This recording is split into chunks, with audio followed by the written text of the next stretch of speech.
이스라엘 백성들이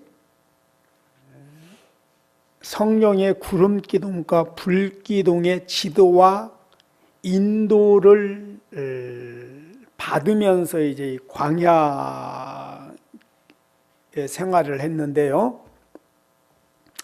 4절에 보니까 백성들이 호로산에서 진행하여 홍해길로 쫓아 에돔 땅을 둘러 지나가는 그 과정에서 길로 인하여 마음이 상하게 되어졌다. 그래서 이제 그 마음이 상하다 보니까 원망을 하게 된 거예요.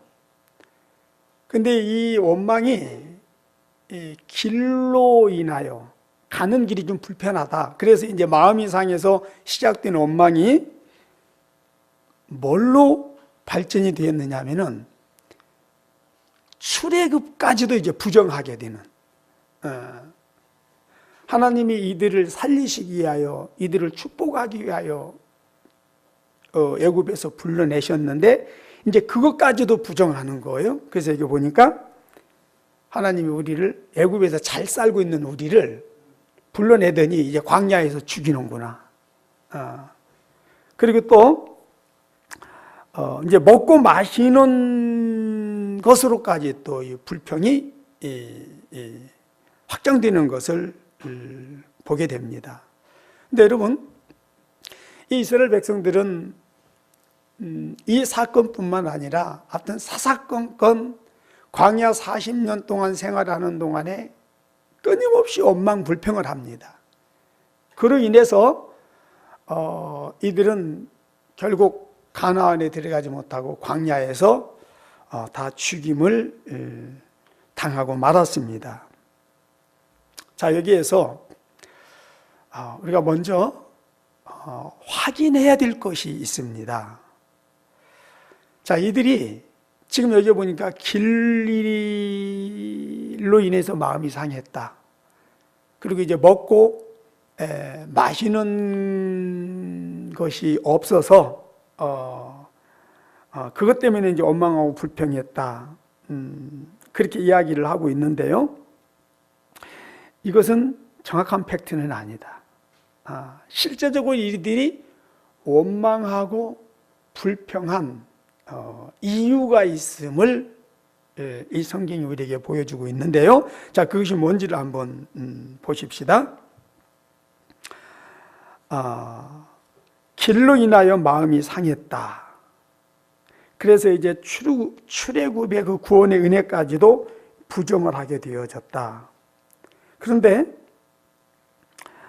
그 밑에 보면은 이 광야 이곳에는 식물도 없고 물도 없도다. 이제 먹을 것이 없고 마실 것이 없도다. 자, 그래서 지금 원망하고 불평을 하는 것 같습니다. 그런데 그 다음 절을 보니까 우리 마음이 이 박한 식물을 싫어한다 그랬습니다. 자, 이 말은 물이 없거나 먹을 것이 없는 것이 아니라 사실은 먹고 마실 것이 있어요. 그리고 단 한 번도 이들은 먹을 것이나 마실 것이 없어서 그걸로 인하여 죽은 사람이 없어요. 그랬죠? 언제든지 필요에 따라서 하나님이 이들이 원하면은 먹을 것을 주시고 물을 주셨어요.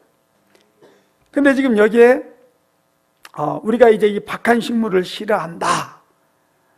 이 말은 처음에 만나를 이들에게 내려주셨을 때 이들은 어땠어요?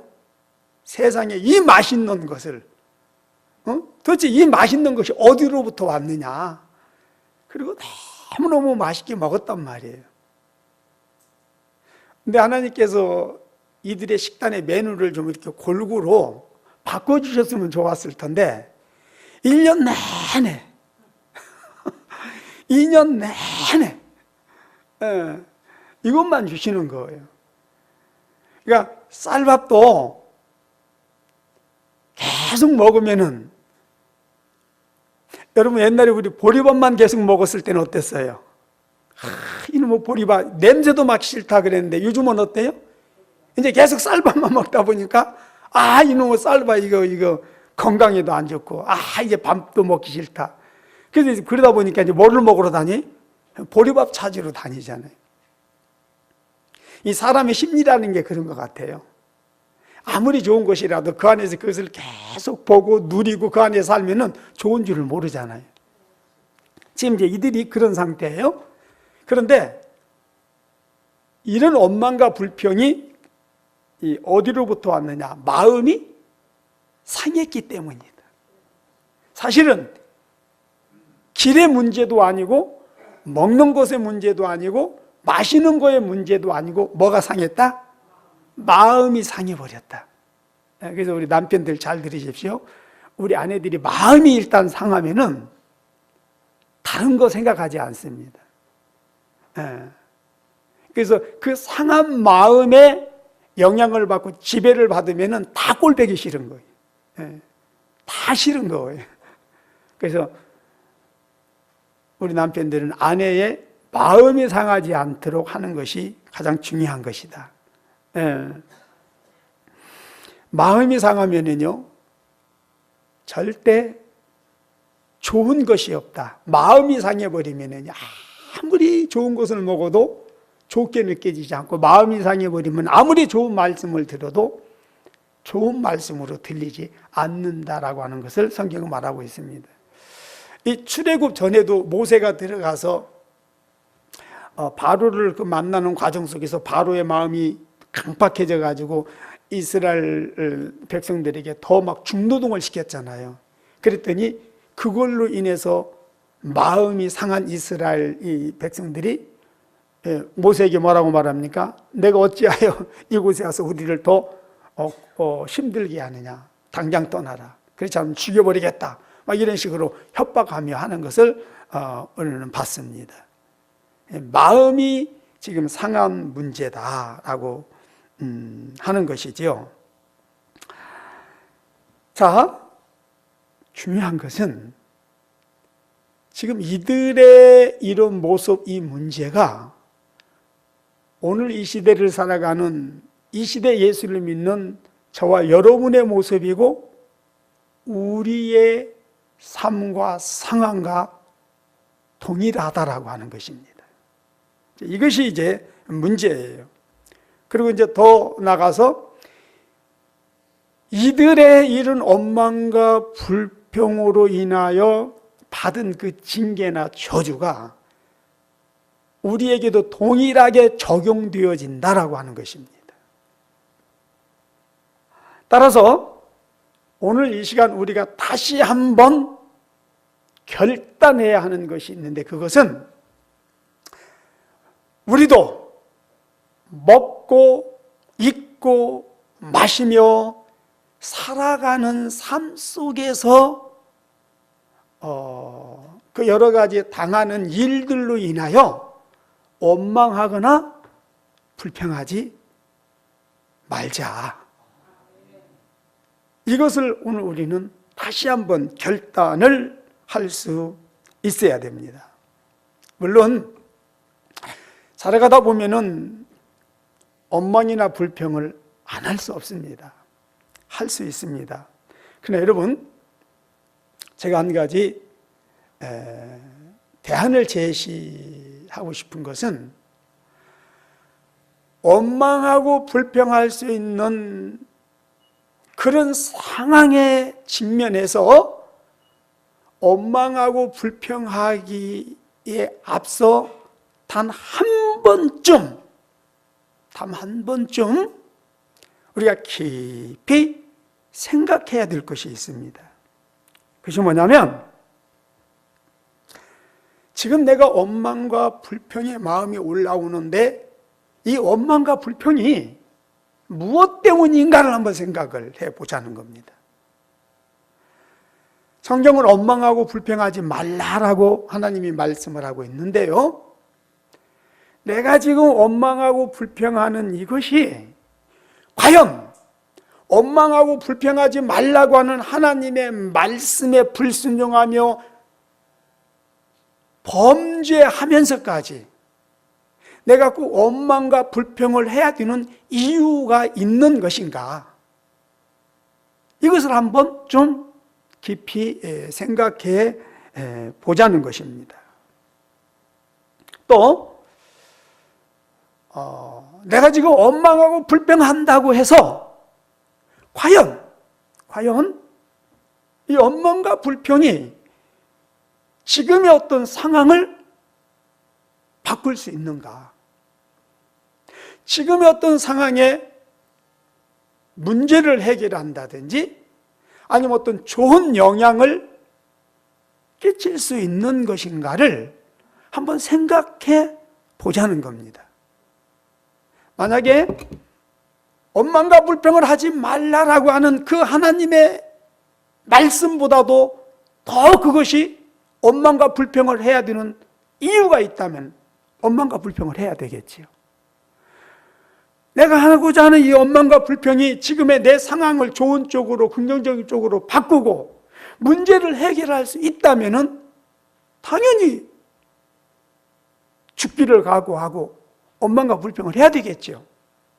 그러나 그것이 아니라고 한다면 우리는 원망하거나 불평하는 일을 포기해야 된다는 거예요. 원망하거나 불평해서는 안 된다라고 하는 것입니다.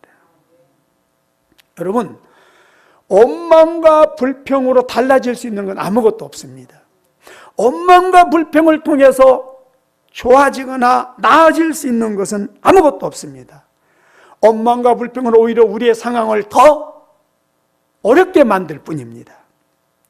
원망과 불평은 우리에게 고통을 더 가중시키고 환경을 더 힘들고 어렵게 할 뿐 우리에게 아무런 도움도 유익도 되지 않는다는 사실을 알아야 됩니다. 특별히요, 원망과 불평은 더 큰 원망과 불평을 불러들이게 되어 있다라고 하는 거예요. 그렇기 때문에 원망과 불평을 해서는 안 된다. 그렇기 때문에 하나님은 우리에게 원망하거나 불평하지 말라라고 말씀을 하고 있는 것입니다. 자, 이 시간 한번 따라 하십시다. 각자의 이름을 부르세요. 네. 시작. 요한아, 예수님의 이름으로 명하노니 원망과 불평을 그칠지어다. 다시. 요한아, 예수님의 이름으로 명하노니 원망과 불평을 그칠지어다. 원망과 불평을 하게 하는 사단아,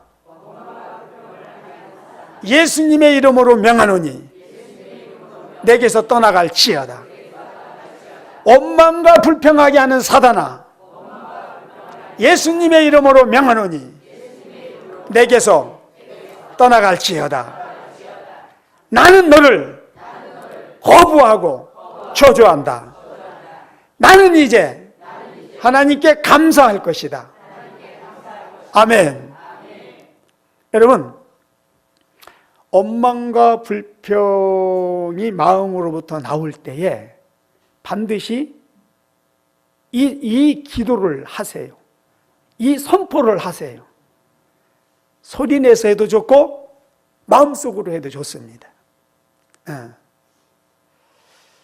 그래서 우리는 마음이 상한 상태에서 올라오는 감정에 따라서 말하기보다는 이제 그것을 우리는 다스릴 수 있어야 됩니다. 그렇게 하시기를 바랍니다. 여러분, 사람은 누구나 이제 힘들고 좀 불편하면은 마음이 상하게 되고, 그러면 이제 모든 것들이 짜증이 나고, 그러면서 원망과 불평을 할 수밖에 없습니다. 자, 근데 여기서 이제 하나 더 또 생각해야 될 것은, 이들은 나름대로의 원망하고 불평할 수 있는 이유가 또 있었어요. 그런데 이들이 지금 원망하고 불평했더니 어떤 일이 벌어졌나요? 원망하고 불평했더니 그 원망하고 불평할 수 있는 환경들이 사라졌나요? 어떤 일이 벌어졌죠? 이제는 불뱀이 나와서 이들을 물었고, 그리고 불뱀에 물려 죽어가게 되어졌다라고 하는 것입니다. 여러분, 이것이요, 사단이 우리로 하여금 원망불평하게 만들고 그 원망불평이라는 죄를 틈타고 우리에게 와서 우리를 도둑질하고 죽이고 멸망시키는 사단의 방법입니다. 이게 사단의 노림수란 말이에요. 자, 먹고 마시는 것이 마음에 들지 않았어요? 가는 길이 좀 불편했어요. 그래서 원망하고 불평했더니 이제는요, 그냥 좀 불편하고 마음에 안 드는 정도가 아니라 불뱀에 물려서 이제는 죽어가는 거예요.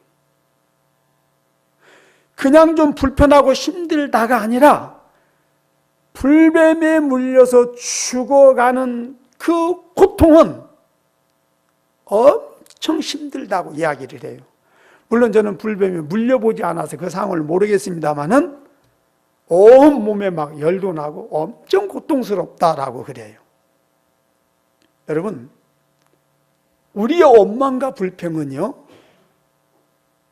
불뱀을 부르는 피리소리와 같다. 우리의 원망 불평이라고 하는 죄는 우리를 도둑질하고 죽이고 멸망시키는 사단을 불러들이는 초청장과 같은 것이다. 이렇게 말씀드릴 수가 있습니다. 그리고요, 우리가 원망 불평을 통해서 한번 이 사단을 불러들이잖아요. 그때 우리는 정신을 차리고 이게 잘못됐구나 생각할 수 있어요. 그래서 사단에게 내가 잘못 부른 것 같아. 아무래도 배달 사고인 것 같은데 그냥 좀 돌아가 달라. 아무리 사정을 해도 우리가 한 번 부른 사단은요, 그냥 돌아가는 법이 없습니다. 단 한 번이라도 꼭 우리를 물고 떠납니다. 그런데 사단에게 한번 물리면은요, 여러분, 이 고통은 말할 수 없다. 우리가 사단을 그냥 아무 생각 없이 상한 그 감정을 가지고 부르는 것은 쉬운데 그냥 돌려보낼 수는 없다. 그리고 사단에게 한번 물렸다 하면은 엄청난 대가를 치러야 됩니다. 이것을 여러분 꼭 기억하시기를 바랍니다. 불뱀에게 물리면 단순히 불편하거나 마음에 들지 않는 정도가 아니다.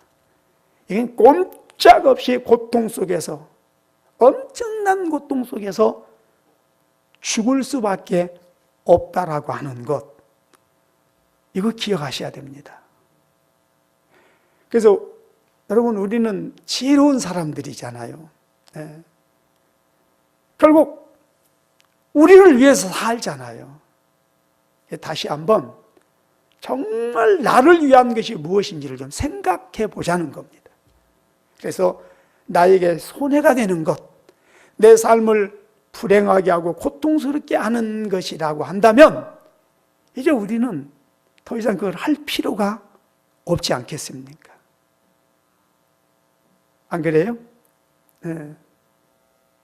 사실 좀 이렇게 따져보면은 원망 불평하는 것도 결국 나를 위한 것일 수 있어요. 그렇죠? 그러나 그것은 잘못된 판단이다. 진실로 나를 위한 거라면은요, 원망 불평이 올라올 때 그것을 참을 수 있어야 돼요. 밀어낼 수 있어야 돼요. 그리고 더 중요한 것은 원망 불평의 배후에는 누가 있다. 내가 원망 불평할 때 사단은 반드시 곧장 내 안에 들어와서 나를 사로잡는다. 내 삶을 도둑질하고 죽이고 멸망시키는 일을 한다. 이것을 여러분 꼭 기억을 하십시오. 그래서 이것을 생각을 한다면은 우리는 원망불평하는 죄를 차단할 수 있습니다. 그것이 저와 여러분들이 또 사는 길이기도 합니다. 자, 그러면 여기에서 또 하나, 이미 불뱀에게 물려버렸어요.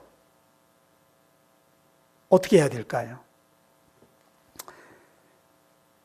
여기에서 지금 불뱀에게 물려서 이미 죽은 자가 있고, 이미 죽지는 않았지만 지금 죽어가는 자들이 있어요. 이 죽은 자에게는 뭐 더 이상 요구할 수 있는 것이 아무것도 없습니다. 죽은 자는 뭐 방법이 없죠. 자, 지금 우리는 이미 죽은 자요. 어쩌면 원망불평하다가 불뱀에 물려서 지금 죽어가는 지금 그런 자요. 여기에 지금 분명히 원망불평으로 인하여 지금 마귀에게 물린 자들이 있단 말이에요.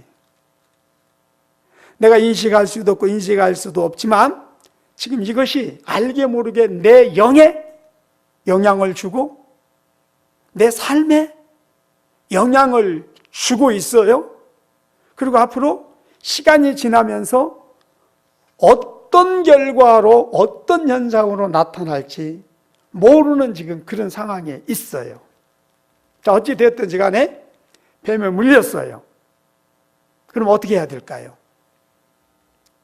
먼저 이들이 뱀에 물려서 죽어가는 자들을 바라보게 되고 죽은 자를 보게 되고 고통을 당하면서 이때 이들은 뭐 했죠?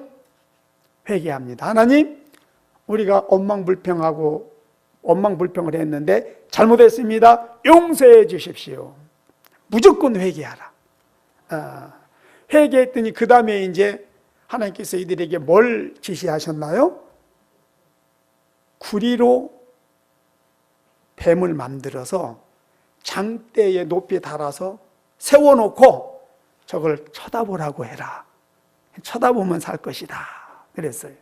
그래서 모세가 급히 이제 구리를 가지고 뱀을 만들어서 장대에 달아서 세워놓고 저거 쳐다봐라 그럽니다. 그러면 살 것이다. 그런데 이때에 쳐다본 자는 살았더라 그랬어요. 그러면은 이때 쳐다보지 않고 죽은 자도 있다는 이야기예요. 그렇죠? 여러분 오늘 이 시대도 보세요. 예수님은 요한복음 3장에서 모세가 구리뱀을 만들어서 장대에 매단 것처럼 인자도 십자가에 매달려야 된다. 그런 말씀을 하고 계세요. 이 광야에서의 장대에 매달린 구리뱀은 신약에서 예수님이 십자가에 매달릴 것에 대한 어떤 상징적인 것이고 하나의 예표다라고 할 수 있습니다. 자, 지금 불순종하고 원망불평하는 죄로 인하여 죽어가는 자들이 회개했을 때 그들을 살리는 방법이 바로 장대에 매달린 노뱀을 쳐다보는 거였거든요. 그럼 오늘 죄를 짓고 죽어가는 자들이 사는 방법은 뭐냐? 십자가에 달리신 예수 그리스도를 바라보는 겁니다. 왜요? 예수님이 죄로 인하여 죽어가는 우리를 대신하여 십자가에 달려 죽으셨기 때문에 그랬어요. 그래서 그것을 바라볼 때 산다라고 하는 것은 예수님이 우리의 죄와 허물을 위하여 죽으셨다는 것을 너희가 믿고 그 예수님을 너희의 구주로 영접하면 너희가 죄사함을 받고 살게 될 것이다. 구원을 받게 될 것이다. 이것을 지금 이 노뱀 사건을 통해서 우리에게 말씀을 하셨고, 예수님이 실제적으로 이 땅에 오셔서 십자가에 달리심으로 우리의 죄를 사하시고, 그래서 예수를 바라보는 자, 십자가를 바라보는 자, 그 사건을 마음으로 믿는 자마다 구원을 얻게 되어진 것입니다. 그런데 그때도 뱀에 물려 죽어가면서도 노뱀을 바라보면 산다고 했는데 보지 않아서 죽은 자들이 있었는가 하면, 오늘 이 시대도 어때요? 지금 우리의 모든 문제는, 우리의 모든 불행과 이 사망의 문제는 예수 그리스도를 믿지 않기 때문에, 십자가와 그 부활의 예수님을 우리가 믿지 않기 때문에 지금 되어지는 거거든요. 그래서 예수 그리스도를 믿기만 하면은 구원을 받는데, 다시 사는 길이 열리는데, 모든 것들이 다시 회복될 수 있는데, 여전히 이 시대에도 예수를 믿지 않음으로 말미암아 고통 속에서 죽어가는 자들이 너무너무 우리 주위에 많다고 하는 것을 우리는 보게 됩니다. 여러분, 불뱀에 물려 죽어가는 자들이 창대에 매달린 노뱀을 쳐다봐라 그랬을 때 쳐다봄으로 살았듯이, 오늘날에도 그렇습니다. 우리가 다 이유는 다릅니다. 상황은 다릅니다. 그러나 어찌 되었든지 간에 결국 오늘 우리는 사단에 의하여 우리의 삶이 처참하게 파괴가 되었어요. 그래서 지금 고통 속에 살다가 지옥 갈 수밖에 없어요. 하지만 하나님께서 십자가에 매단 그 예수 그리스도, 우리의 죄와 우리의 허물을 위하여, 우리의 죽음을 위하여 대신 십자가에 달려 죽으시고 다시 사신 그 예수 그리스도를 우리가 바라볼 때, 그 예수 그리스도를 믿고 의지할 때 우리는 반드시 다시 사는 역사가 있게 될 줄로 믿습니다. 자, 그런데 이제 이 부분과 관련해서 그때나 지금이나 쳐다보면 사는데, 믿으면 사는데 믿지 않고 쳐다보지 않고 이제 죽은 자들이 있었는데, 여기에는요, 여러분, 어떤 영적 원리가 작용하고 있음을 보게 됩니다. 그것이 뭐냐면, 지금 이들이 이제 원망 불평을 통해서 결국 불뱀을 부른 거잖아요. 그래서 불뱀에게 물려 죽어가게 되었는데, 우리 일반적인 생각이라고 한다면은, 상식적으로 보면은 물려서 지금 고통 속에서 죽어갑니다. 그런데 이해가 되든 안 되든 저걸 쳐다보면은 살 것이다 라고 했어요. 그럼 어때요? 봐야 돼요? 보지 말아야 돼요? 봐야지요. 그런데 안 본다는 거예요. 안 봤다는 거예요. 그래서 죽었다는 거예요. 여러분, 이해가 되시나요? 안 되지요. 자, 예수님이 십자가에 달리실 때에 두 명의 강도가 있었어요. 그런데 한 명은 예수님을 바라봅니다. 한 명은 예수님을 바라보지 않습니다. 다시 말하면, 한 사람은 당신은 나와는 다르다. 당신은 진실로 죄가 없으신 분인데 십자가에 달리셨다. 그래서 그 예수님을 받아들입니다. 당신의 나라에 임할 때 나의 영혼도 기억하여 주소서. 이게 신앙 고백이잖아요. 그래서 예수를 믿고 예수님과 함께 낙원에 들어가게 됩니다. 그런데 하나는 끝까지 거부하지. 그래서 오히려 십자가에 달려 죽어가면서도 예수님을 바라보면서 예수님을 조롱하는 것을 보게 됩니다. 여러분, 이것이 지금 2000년 전에 그 십자가 위에서 일어났던 사건이 아니라 오늘 이 시대도 통일돼요. 네. 이게 지금 우리의 주위에서 이 세상에서 동일하게 일어나고 있음을 우리가 보고 있습니다. 자, 그러면 여기에서 도대체 이게 어떤 심리냐는 거예요. 바라보면 사는데 왜 바라보지 않느냐는 거예요. 또 누구는 바라보고 사는데 누구는 바라보지 않고 끝까지 거부하다가 죽는데 그 이유가 뭐냐는 거예요.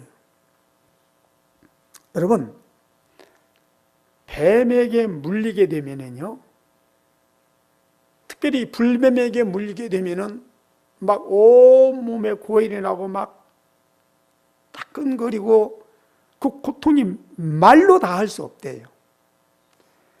자, 지금 마음이 상하다 보니까 말하지 말아야 될 것을 말하고 원망하지 말아야 될 것을 또 막 더 원망하고 그랬잖아요.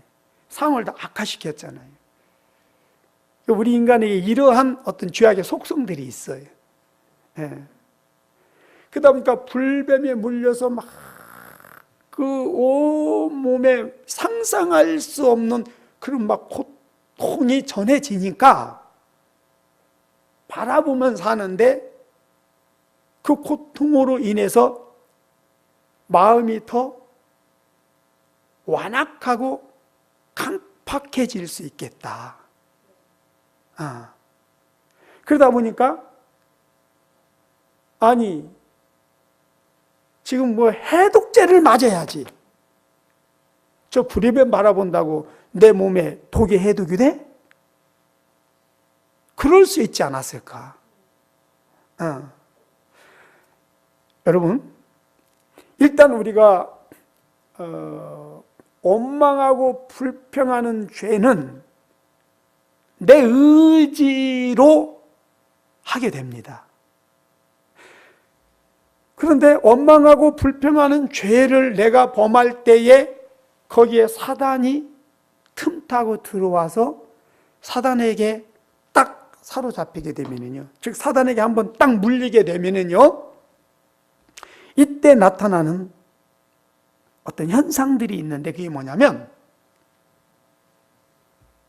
상한 마음이 쉽게 풀어지지 않는다는 거예요.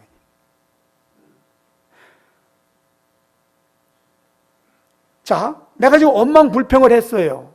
이유가 있어요, 없어요? 이유가 있어요. 근데 그 이유가 분명히 상대에게 있어요. 자, 우리 부부싸움 할 때 남편이나 아내에 대하여 마음이 상하면 원망 불평해요, 안 해요? 하죠? 그러면은 분명히 그 원망 불평한 이유는 상대에게 있는 거예요. 그래서 이제 원망 불평을 했는데 그 다음부터 상대가 쉽게 용서가 돼요, 안 돼요? 쉽게 용서가 안 되죠. 상대를 원망 불평을 했다 할지라도 우리는 원수가 아니고 부부잖아요. 그렇기 때문에 또 이해해야 되고 불쌍히 여겨야 되고 용서하고 사랑할 수 있어야 되잖아요. 근데 실제적으로 그게 돼요, 안 돼요? 쉽게 안 되죠. 그래서 그 미운 감정이 더 엎드려지는 걸 보게 됩니다. 그래서 말도 더 퉁명스럽게 하고 행동도 오히려 더 거칠게 하고. 이게 왜 그래요? 마음이 상한 것으로 인하여 마음이 더 강팍해져 버린 거예요. 완악해진 거예요. 네. 여러분, 죄는요, 죄의 행위에는 이런 어떤 영적 원리가 작용하게 된다. 네. 그래서 이때 성경은 우리에게 뭘 권면을 하냐면은 영으로서 육의 행실을 죽여라. 가인에게도 그랬잖아요. 너의 그 마음은 이해를 한다. 그러나 너는 그 마음을 뭐 해라? 다스려라. 다스려라. 여러분, 이거는요, 우리 인간만이 할 수 있는 거예요.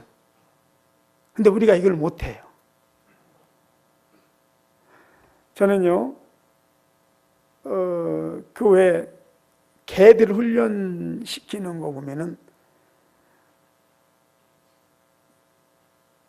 얼마나 먹이가 먹고 싶으면 막 먹이 앞에서 쳐다보면서 막 침을 질질 흘려요. 너무너무 먹고 싶어가지고. 그럼에도 불구하고 안 돼, 먹지 마. 이거 훈련받은 개들은요, 안 먹어요. 먹지 마 해놓고 주인이요, 어떻게 하나 보려고 숨어가지고 지켜봐요. 근데 먹이를 뚫어지라고 침을 질질 쳐다보면서도 안 먹어. 그 주인이 다시 와서 먹으라 해야만이 먹더란 말이에요. 이성 없는 짐승도요, 훈련을 통해서 이게 되더라는 거예요. 근데 오늘 우리가, 특별히 예수 믿는 우리가, 우리 이 마음, 이 미워하는 마음, 엄만불평하는 마음, 남을 저주하는 마음, 남을 싫어하는 마음, 이거 하나 다스리지 못해서 똑같은 죄를 계속 반복 지으면서 살아간다고 하는 거, 여러분 정말 이거 안타깝고도 슬프고도 불행한 일이 아닌가 싶습니다. 이제는 우리가 사람답게 살아야 되고, 이제는 더 나아가서 우리가 하나님의 자녀답게 다스리는 그런 삶을 살아갈 수 있게 되시기를 주의 이름으로 축복합니다.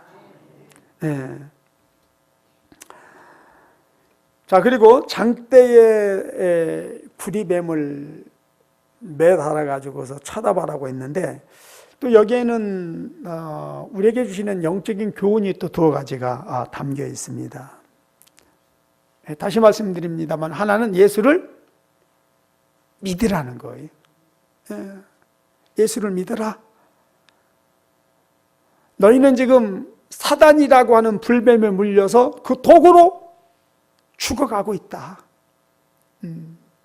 그러므로 예수를 믿어라. 그래야만 구원을 받는다. 그러면 영생을 얻는다. 이것을 지금 우리에게 말씀해 주고 있는 것이고, 또 다른 하나는 순종하라는 겁니다. 자, 조금 전에도 약간 언급했습니다마는, 뱀에 물려서 죽어가면 뭐를 써야 돼요? 해독제를 써야 돼요. 주사를 맞든지 해독제를 마시든지 그래야 돼요. 그런데 생명이 없는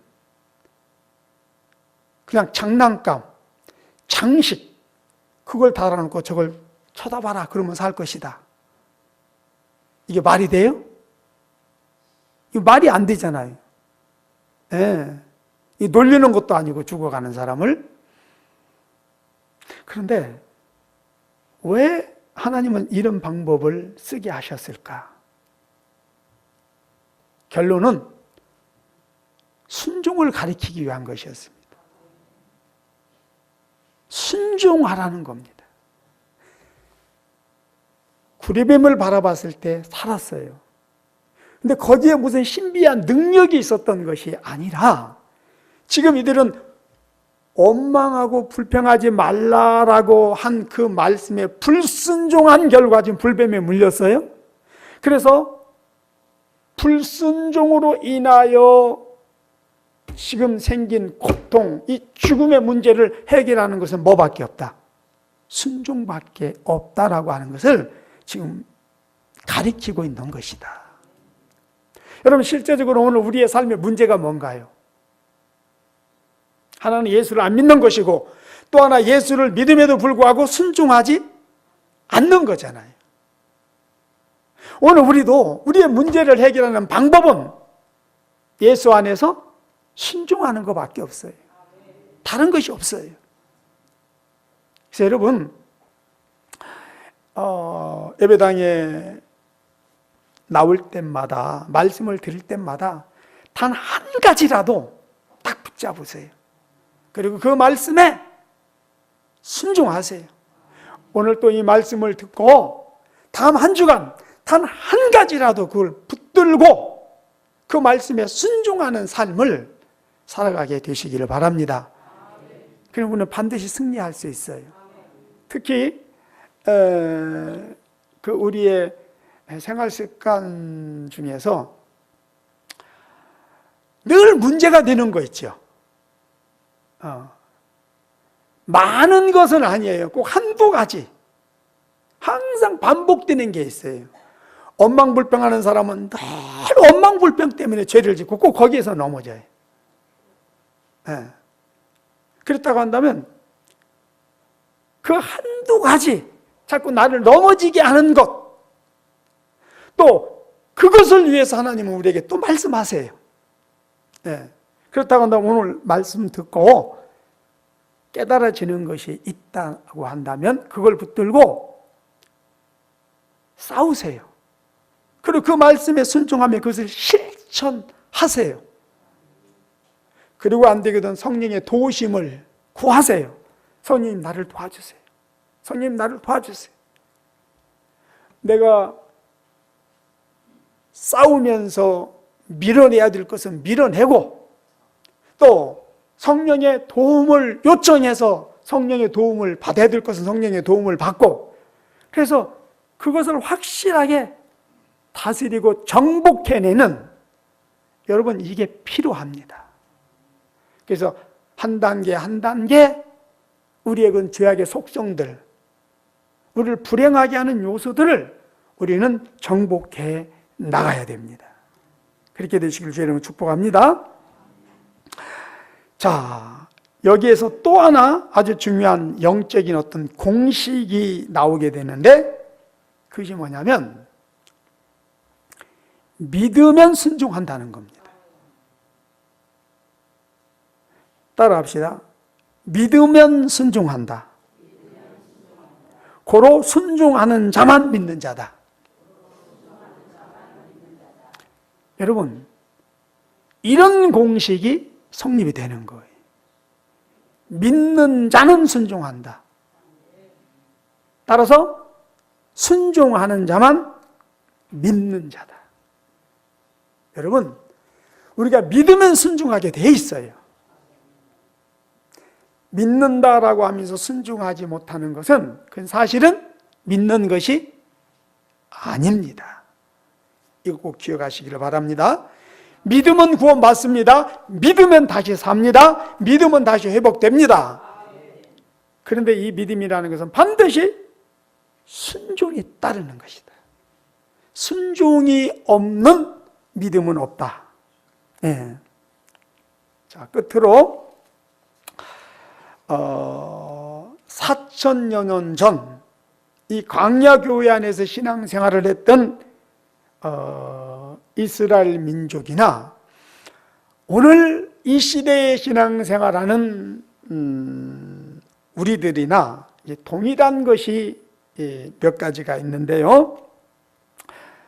그것을 말씀을 드림으로 오늘 우리가 어떠한 신앙생활을 해야 하는지에 대한 교훈을 받고 마치도록 하겠습니다. 첫째, 과거에 이 이스라엘 민족들이 광야에서 이제 40년간 신앙생활을 했는데, 그 40년의 신앙생활의 성격이 뭐냐? 그것은 딱 하나예요. 가나안 천국에 들어가기 위한 것이었다. 이게 출애굽의 목적입니다. 그리고 광야에서 40년을 살았지만 광야에서 살기 위한 것이 아니라 가나안을 들어가기 위한 과정이었다라고 하는 겁니다. 오늘 우리도 마찬가지예요. 지금 우리가 이 땅에 7, 80년 삽니다. 그런데 오늘 우리의 삶이라고 하는 것은 이 땅에서 육신적으로 뭐를 잘 먹고 잘 입고 즐기며 뭔가를 이루기 위해서 사는 삶이 아니라 단 하나, 예수님을 믿고 천국에 들어가기 위한 지금 그 과정을 살아가고 있는 것이다. 따라서 우리는 반드시 어디 들어가야 된다? 천국에 들어가야 된다. 여러분, 만일 천국이 없다면, 우리가 천국에 들어가지 못한다면 그건 생각할 수도 없는 겁니다. 우리가 천국에 못 가면 반드시 지옥 가게 돼 있어요. 그런데 저는 어젯밤에도 지옥을 생각해 봤습니다마는 참으로 끔찍한 거죠. 그래서 예수님 말씀하셨잖아요. 지옥이 어떤 것이라는 것을 말씀을 하시면서 천국에 못 가고 지옥 갈 바에는 차라리 태어나지 않은 것이 낫다. 여러분, 이거 우리 꼭 기억해야 돼요. 그래서 항상 천국과 지옥을 생각하고 천국과 지옥을 바라보면서 살 수 있어야 돼요. 그러면은요, 이 세상 것에 마음을 빼앗기지 않습니다. 만약에 광야의 이스라엘 백성들이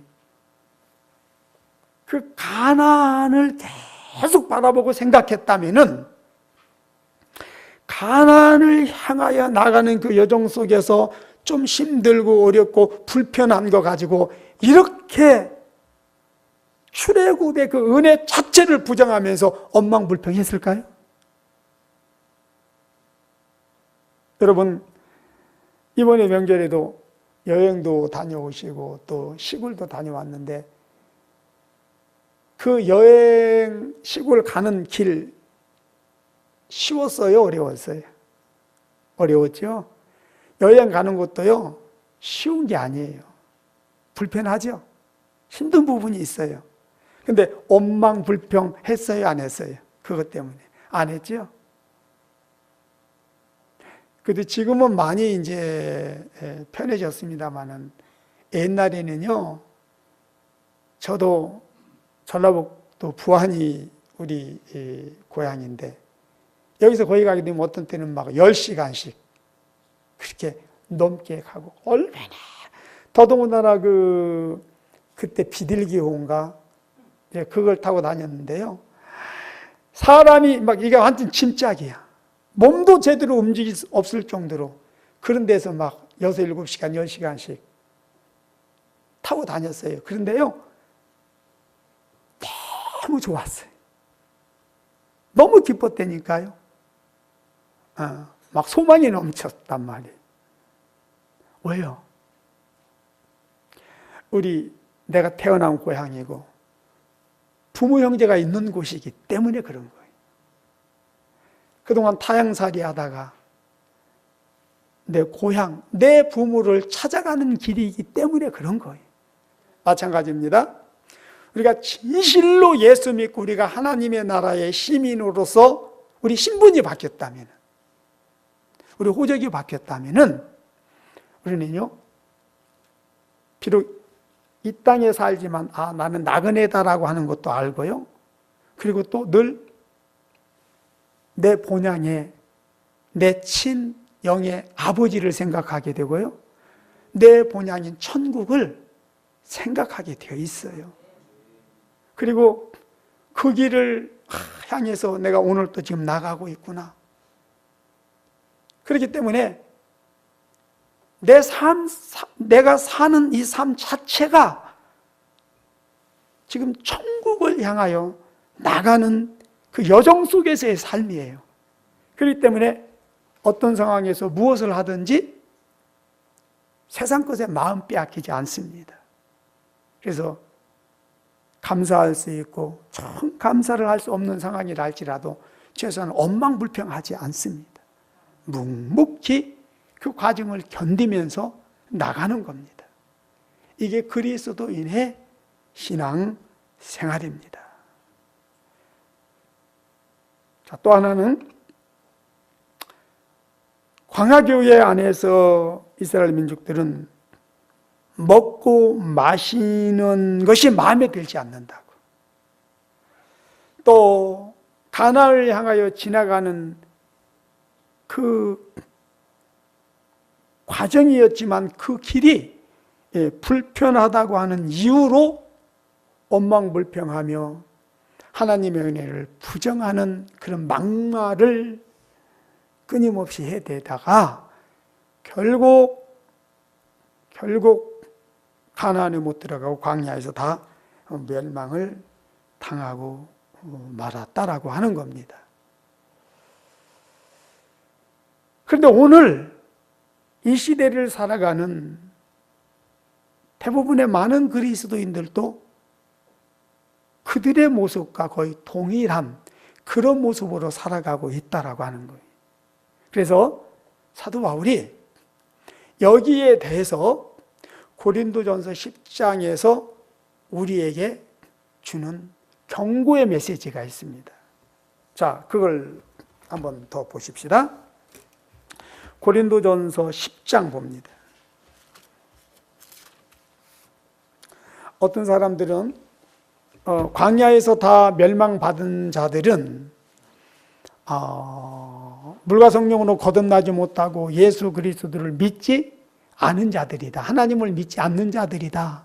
이제 그렇게 이야기를 합니다.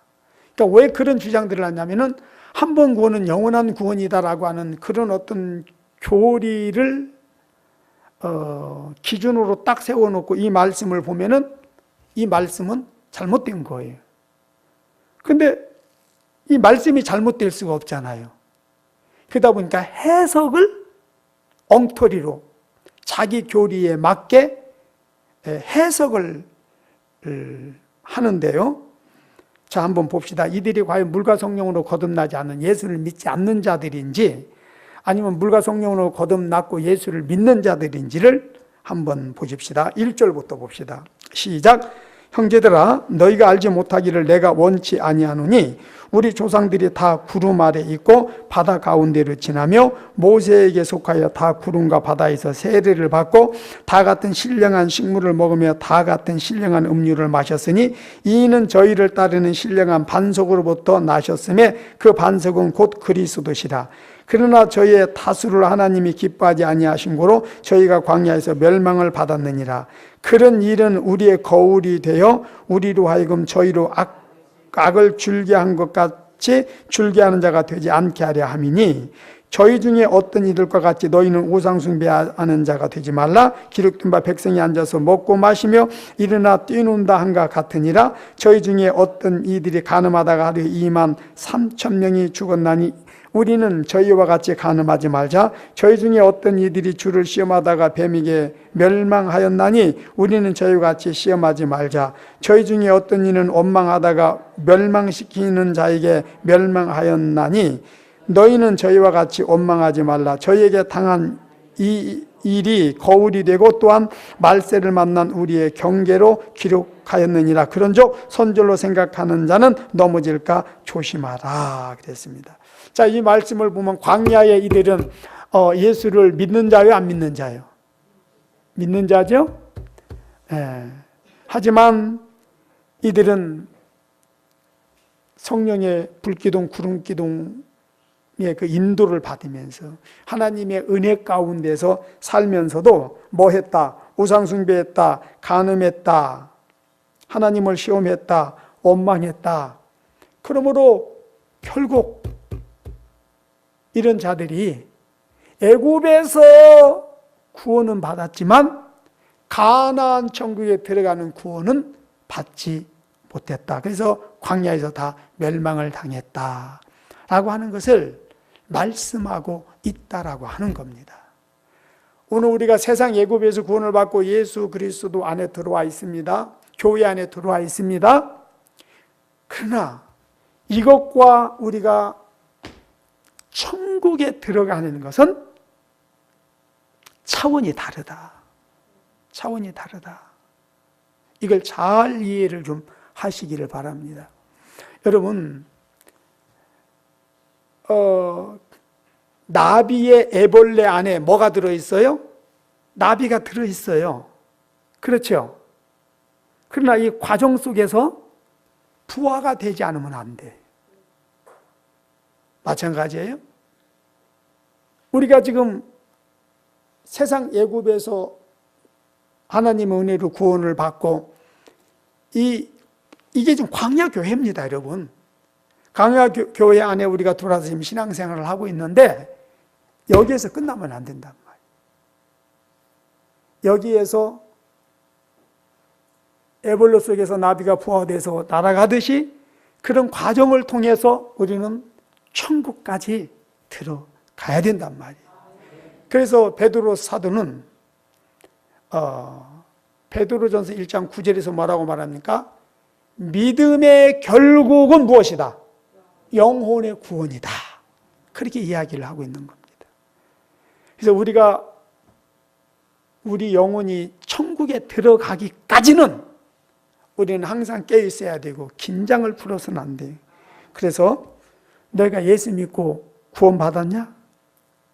아니다. 선줄로 생각하느냐? 넘어질까 조심해라. 끝까지 정신을 차리라는 거예요. 끝까지 긴장을 풀지 않고 끝까지 믿음의 선한 싸움을 싸우며 최선을 다해 달려갈 길을 다 달려가라는 겁니다. 그런 은혜가 있게 되시길 주 이름으로 축복합니다.